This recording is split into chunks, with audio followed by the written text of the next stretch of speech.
दोस्तों दनोइस पर एक बार फिर आप लोगों का स्वागत है। देश और दुनिया की 5 बड़ी खबरें लेकर आपके सामने हाजिर है। दोस्तों सबसे पहली खबर है, इस राज्य सरकार ने किसानों को लेकर की बड़ी घोषणा। अब इन किसानों के खाते में सीधे सरकार देने जा रही है 10-10 हजार रुपए। पूरी योजना को आगे विस्तार से जानेंगे। दोस्तों अगली बड़ी खबर है, कृषि पर बने नए कानून को लेकर केंद्र सरकार इस नए कानून को लेकर चारों तरफ से घिरती नजर आ रही है। इस कानून के विरोध में अब 25 सितंबर को बड़ा निर्णय होने जा रहा है। अगली बड़ी खबर है, ट्रेन चलने को लेकर। आने वाले त्योहारों को देखते हुए सरकार ने अब इस रूट पर ट्रेनों के चलने का रास्ता किया साफ। कहां से कहां तक चलेंगी ट्रेनें, पूरी जानकारी आगे विस्तार से जानेंगे।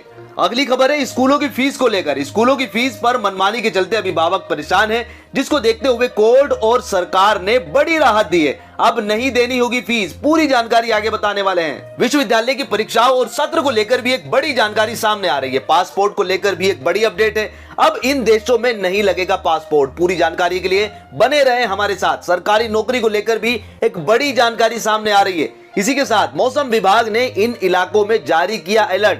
खबरों में और भी है बहुत कुछ। दोस्तों इन सभी काम की खबरों की A to Z जानकारी आपको इस वीडियो में मिलने वाली है। और अगर आप भी डेली मुद्दों से रिलेटेड वीडियो देखना पसंद करते हैं तो वीडियो को एक लाइक जरूर कर दें। आइए दोस्तों बढ़ते हैं अपनी पहली खबर की तरफ। इस राज्य सरकार ने किसानों को लेकर की बड़ी घोषणा। राज्य के मुख्यमंत्री ने कहा है कि 10-10 हजार रुपए सभी किसानों के खाते में पहुंचाएगी सरकार। मध्य प्रदेश के मुख्यमंत्री ने चुनाव से पहले किसानों को एक बड़ी सौगात दी है। सीएम ने सहकारी बैंकों को 800 करोड़ रुपए दिए हैं ताकि वे राज्य में किसानों को 0% ब्याज पर लोन दे सके। इससे पहले भी मुख्यमंत्री ने किसानों को हर साल 10,000 रुपए की मदद देने का ऐलान किया था, जिसमें 4,000 रुपए उनके बैंक अकाउंट में डाले जाएंगे, जबकि 6,000 रुपए प्रधानमंत्री कल्याण स्कीम के तहत दिए जाएंगे। तो दोस्तों अगर आप मध्य प्रदेश के किसान हैं तो आप इस योजना का सीधा सीधा फायदा उठा सकते हैं। आइए दोस्तों बढ़ते अगली खबर की तरफ। अगली खबर है कृषि कानून को लेकर। केंद्र सरकार कृषि कानून लाई है, लेकिन उसका पुरजोर पूरे देश में किसानों की तरफ से विरोध हो रहा है। कृषि पर पारित काले कानून को लेकर किसानों का गुस्सा थमने का नाम नहीं ले रहा। इसी को लेकर आज किसानों का एक दल यूपी के मुख्यमंत्री योगी से मिला। उन्होंने सीएम से कहा है कि अगर ये काला कानून वापस नहीं हुआ तो 25 सितंबर को पूरे प्रदेश का चक्का जाम कर देंगे। इसी को लेकर बैठक के प्रतिनिधि मंडल ने गन्ना भुगतान, गन्ने का मूल्य बढ़ाए जाने, शुगर कैन एक्ट को समाप्त किए जाने को लेकर मुख्यमंत्री से चर्चा की। इसमें बिजली की दरों में वृद्धि न किए जाने पर भी चर्चा हुई है। दोस्तों केंद्र सरकार के द्वारा लाए गए इस कृषि कानून पर आपके क्या विचार है? क्या आप उसके समर्थन में हैं या उसके अगेंस्ट है? कमेंट करके जरूर बताएं। आइए दोस्तों बढ़ते अगली खबर की तरफ। अगली खबर है नौकरी पेशा लोगों के लिए। अगर आप सरकारी नौकरी करते हैं तो ये खबर आपके लिए। केंद्र सरकार नौकरी पेशा लोगों के लिए खुशखबरी लेकर आई है, जिसके तहत सरकार प्रोविडेंट फंड यानी EPF अकाउंट में जल्द ही केंद्र सरकार पैसे डालने जा रही है। सरकार की तरफ से पैसा आपको 2 किस्तों में दिया जाएगा। दरअसल कर्मचारी भविष्य निधि संगठन EPEO के सदस्यों को हर बार की तरह वित्त वर्ष 2019-20 के लिए PF पर ब्याज मिलने वाला है। सरकार ने ये ब्याज 2 किस्तों में देने का फैसला किया है, लेकिन ये PF 7 साल में सबसे कम होगा। जो पहले 8.5 दिया जाता था वो अब 8.15 दिया जाएगा।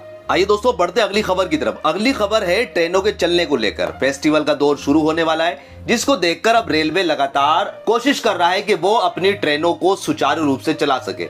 उत्तर पश्चिमी रेलवे ने यात्रियों को बड़ी सौगात देते हुए कोरोना काल में बंद हुई अहमदाबाद दिल्ली एक्सप्रेस का चलने का ऐलान कर दिया है। अनलॉक में धीरे धीरे खुल रही ट्रेनों में अहमदाबाद दिल्ली एक्सप्रेस इस हफ्ते से चलने जा रही है। साथ ही रेलवे ने इस ट्रेन की क्लोन ट्रेन को भी हफ्ते में 2 बार चलाने का ऐलान किया है। इस क्लोन ट्रेन में यात्रियों को राजधानी एक्सप्रेस जैसी सुविधा मिलेगी। इसके चलने के बाद यात्रियों को काफी राहत मिलने की उम्मीद है, क्योंकि इस रूट पर यात्रियों का आना जाना बहुत ज्यादा होता है। इसी को लेकर रेलवे ने क्लोन ट्रेन चलाने का फैसला किया है। दोस्तों आपको किस जगह की ट्रेन के चलने का इंतजार है? कमेंट करके जरूर बताएं। दोस्तों बढ़ते अगली खबर की तरफ। अगली खबर है स्कूलों की फीस को लेकर। कोरोना काल में बंद पड़े स्कूल और कारोबार को देखते हुए अभिभावक काफी परेशान है। सुप्रीम कोर्ट का फीस को लेकर पहले ही एक आदेश आ चुका है, लेकिन फिर भी स्कूलों की मनमानी लगातार जारी है।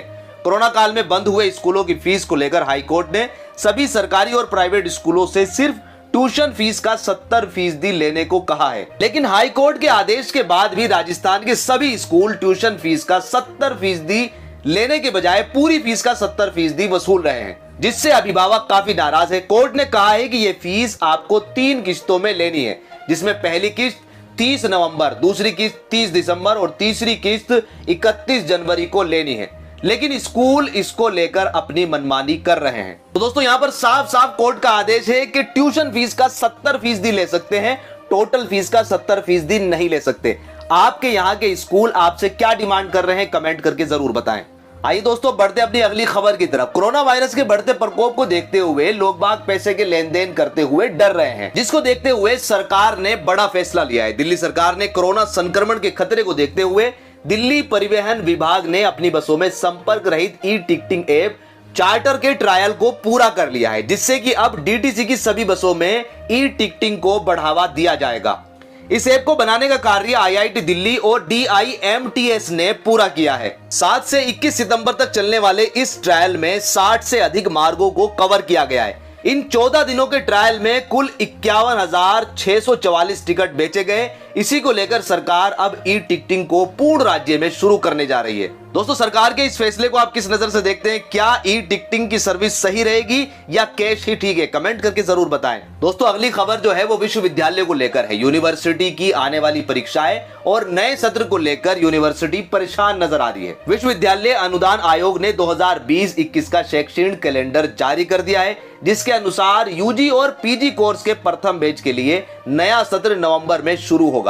इससे पहले ही पिछले शेड्यूल के हिसाब से बहुत सारे कॉलेज ने ऑनलाइन पढ़ाई शुरू कर दी थी। ऐसे में अब कॉलेजों को यह समझ नहीं आ रहा कि वो अब नए दिशा निर्देश को कैसे लागू करें। यूजीसी ने सभी कॉलेजों को प्रथम वर्ष की प्रवेश प्रक्रिया 31 अक्टूबर तक पूरा करने के निर्देश दिए हैं। दोस्तों क्या आप भी यूनिवर्सिटी के नए शैक्षणिक सत्र या परीक्षाओं का इंतजार कर रहे हैं और आप कौन सी क्लास में पढ़ रहे हैं? कमेंट करके जरूर बताएं। आइए दोस्तों बढ़ते अपनी अगली खबर की तरफ। अगली खबर है लेबर बिल को लेकर। लोकसभा में विपक्ष के भारी विरोध के बावजूद 3 लेबर बिल को राज्यसभा में पास कर दिया है, जिसके बाद सभी श्रमिकों को नियुक्ति पत्र देना अनिवार्य होगा। उनके वेतन का डिजिटल भुगतान करना होगा। इसके साथ साथ श्रमिकों का हेल्थ चेकअप भी अनिवार्य किया जाएगा। श्रम मंत्री संतोष गंगवार ने बताया कि वर्तमान कानून में दुर्घटना होने की स्थिति में जुर्माने की राशि पूरी तरह से सरकार के खाते में जाती थी, लेकिन नए कानून में जुर्माने की राशि का 50% पीड़ित को मिलेगा। इसी के साथ इस नए कानून में प्रवासी मजदूरों को साल में एक बार यात्रा करने के लिए भत्ता दिया जाएगा। सरकार इस कानून की लगातार खूबियां गिना रही है, जबकि विपक्ष इसका भारी विरोध कर रहा है। इस कानून को लेकर दोस्तों आपके क्या विचार हैं? कमेंट करके जरूर बताएं। आइए दोस्तों बढ़ते अगली खबर की तरफ। अगली खबर है राजस्थान से। राजस्थान के मुख्यमंत्री अशोक गहलोत ने मेट्रो ट्रेन का संचालन शुरू कर दिया है। गुलाबी नगरी जयपुर में आज मुख्यमंत्री अशोक गहलोत ने पुराने शहर में मेट्रो ट्रेन का संचालन शुरू कर दिया है, जिसका लोकार्पण मुख्यमंत्री ने किया और हरी झंडी दिखाकर मेट्रो ट्रेन को रवाना किया। यह प्रोजेक्ट 1126 करोड़ रुपए की लागत से बना है। इसका उद्घाटन पहले ही किया जाना था, लेकिन कोरोना संकट काल के कारण यह टलता ही जा रहा था। इस प्रोजेक्ट की पहली ट्रेन की कमान पायलट शेफाली ने संभाली है। यह प्रोजेक्ट राज्य सरकार के ड्रीम प्रोजेक्ट में से एक था, जिसको 2014 में शुरू किया गया था और ये 2018 में कंप्लीट होना था, लेकिन यह प्रोजेक्ट 2.5 साल बाद पूरा हो पाया है। आइए दोस्तों बढ़ते अगली खबर की तरफ। अगली खबर पासपोर्ट और वीजा को लेकर है। भारतीय सरकार ने एक बड़ा फैसला लिया है। अब इन देशों में जाने के लिए आपको वीजा की जरूरत नहीं पड़ेगी। बिना वीजा दुनिया के 16 देशों में घूम सकते हैं। भारतीय राज्यसभा में सरकार ने दी जानकारी। दुनिया के 16 ऐसे देश हैं जहां की यात्रा करने के लिए पासपोर्ट धारक भारतीयों को वीजे की आवश्यकता नहीं होती। इन देशों में नेपाल, मालदीव, भूटान, मॉरिशस जैसे देश शामिल हैं। विदेश राज्य मंत्री वी मुरलीधरन ने सदन को इसकी जानकारी दी। भारत सरकार ने अपने नागरिकों को सौगात देते हुए दुनिया के 16 देशों में पासपोर्ट को अनावश्यक कर दिया है। केंद्र सरकार ने पर्यटकों को बढ़ावा देने के लिए इन देशों में जाने के लिए पासपोर्ट को जरूरी नहीं माना है। केंद्र सरकार ने कहा है कि ईरान, इंडोनेशिया और म्यांमार उन देशों में से हैं जो वीजा ऑन अराइवल प्रदान करते हैं, जबकि श्रीलंका, न्यूजीलैंड और मलेशिया उन 26 देशों के समूह में हैं जिनके पास ई वीजा सुविधा है। सरकार ने कहा है कि अंतर्राष्ट्रीय यात्रा को आसान बनाने के लिए वीजा ऑन अराइवल और ई वीजा प्रदान करने वाले देशों की संख्या को बढ़ाने का प्रयास हो रहा है। दोस्तों क्या आप भी विदेश में घूमने का इंतजार कर रहे हैं? अगर हाँ तो कमेंट करके जरूर बताएं। आइए दोस्तों बढ़ते अगली खबर की तरफ। अगली खबर उत्तर प्रदेश से। उत्तर प्रदेश की योगी सरकार गैंगस्टर के खिलाफ एक जबरदस्त अभियान शुरू करने जा रही है। उत्तर प्रदेश की योगी सरकार अब भूमाफियों, हिस्ट्री शीटर और गैंगस्टर को किसी भी कीमत पर बख्शने के मूड में नहीं है।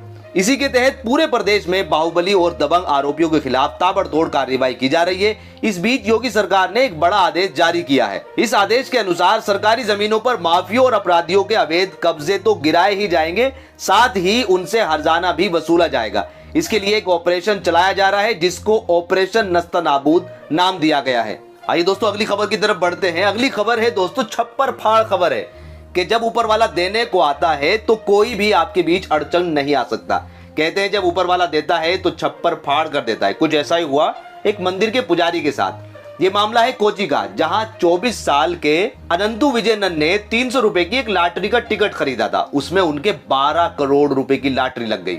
अब इस 12 करोड़ पर टैक्स देने के बाद उनको 7.5 करोड़ रुपए मिले हैं। उनके परिवार की आर्थिक स्थिति अच्छी नहीं थी और पिता पेंटर का काम करते थे और उनकी बहन की लॉकडाउन की वजह से नौकरी भी चली गई थी। लेकिन ये 7.5 करोड़ रुपए ने उनकी जिंदगी बदल दी। दोस्तों क्या आप भी चमत्कार पर विश्वास करते हैं? अगर हाँ तो कमेंट करके जरूर बताएं। ये दोस्तों बढ़ते अगली खबर की तरफ। अगली खबर है सरकारी नौकरियों को लेकर। यूपी की राज्य सरकार ने उत्तर प्रदेश सेवा चयन आयोग के राजस्व विभाग में खाली पड़े 8,249 पदों पर भर्ती का विज्ञापन जल्द जारी करने को कहा है। मुख्यमंत्री ने कहा है कि सभी विभाग 3 महीने के अंदर नोटिफिकेशन जारी करके रिक्त पदों को भरे और 3 महीने के अंदर नियुक्ति पत्र दे। इस निर्देश के बाद सभी भर्ती एजेंसियों ने अपने काम तेज कर दिए। इस भर्ती में आर्थिक रूप से कमजोर वर्ग के युवाओं को 10% आरक्षण भी दिया जाएगा। दोस्तों क्या आप भी सरकारी नौकरी के नोटिफिकेशन की इंतजार कर रहे हैं? अगर हाँ तो कमेंट करके जरूर बताएं और किस भर्ती का इंतजार कर रहे हैं ये भी बताएं। आइए दोस्तों बढ़ते अपने मौसम समाचार की ओर। मौसम विभाग के अनुसार बंगाल की खाड़ी में बने दबाव क्षेत्र की वजह से दिल्ली और आसपास के राज्यों में भारी बारिश का अनुमान है। इससे उमस भरी गर्मी से राहत मिलने की पूरी उम्मीद है। वहीं कोलकाता, जयपुर, मध्य प्रदेश, उत्तर प्रदेश में तेज हवाओं के साथ मध्यम से भारी बारिश होने की उम्मीद जताई जा रही है। तो दोस्तों ये थे आज के कुछ मुख्य समाचार। उम्मीद करते हैं कि वीडियो आपको पसंद आई होगी। वीडियो पसंद आई है तो वीडियो को लाइक और शेयर जरूर कर दें।